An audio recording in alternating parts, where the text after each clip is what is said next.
ভালো করে মনে রাখবেন, যদি গোসল ফরজ হয় আপনার উপরে, তো গোসলের 3টা ফরজ। 1 নাম্বার ভালোভাবে কুলি করা, 2 নাম্বার নাকের নরম জায়গা পর্যন্ত পানি পৌঁছায় দেওয়া, 3 নাম্বার সমস্ত শরীরে পানি পৌঁছায় দেওয়া। রাসূল আকরাম সাল্লাল্লাহু আলাইহি সাল্লাম বলেন, মান তারাকা মাউদিআ, মান তারাকা মাউদিআ।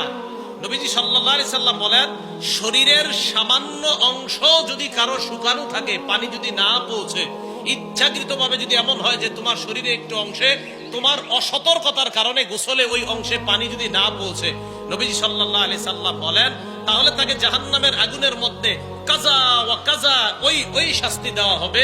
মানে নবীজি সাল্লাল্লাহু আলাইহি সাল্লাম সাবধান বাণী আমাদেরকে দিয়েছেন। তাহলে গোসলের সময় মাথায় রাখা, ভালোভাবে কুলি করা, নাকের নরম জায়গা পর্যন্ত পানি পৌঁছায় দেওয়া, সমস্ত শরীরে পানি পৌঁছায় দেওয়া।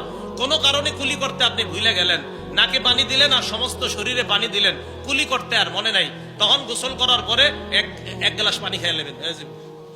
কি খেয়ে নেবেন? মানে বড় সাথে পানি খেয়ে নেবেন, হয়ে যাবে। অথবা পানি মুখে দিয়ে করে কুলি করে ফেলায় দিবেন। বাকি শরীরের কোনো অংশ যেন আপনার শুষ্ক না থাকে। কথাগুলো মনে থাকবে না?